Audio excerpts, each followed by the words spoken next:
Amy Winehouse fue una estrella tan autodestructiva como brillante.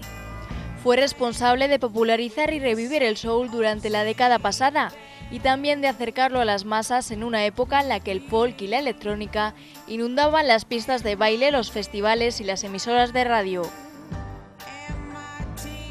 Este miércoles se cumplen 3 años de su muerte y aún hay muchos fans que se resisten a dejar que su recuerdo se borre. Amy Jade Winehouse pasó a formar parte del selecto club de artistas que fallecieron a los 27 años, entre los que destacan Kurt Cobain, Janis Joplin, Jimi Hendrix o Jim Morrison.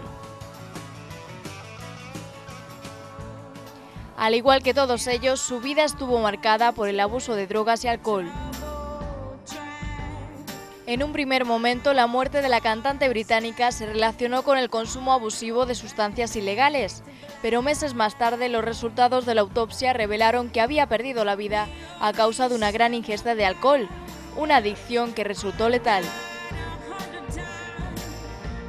A pesar de estas pruebas, su hermano Alex Winehouse manifestó recientemente en una entrevista que Amy había fallecido debido a la bulimia que no había sido capaz de superar.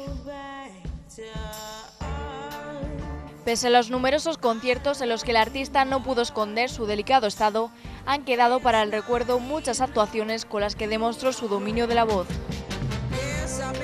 Su mayor éxito, la canción Rehab, funcionó como un mensaje autobiográfico que ahora todos recordamos junto a su voz inmortal como una huella imborrable en nuestras mentes.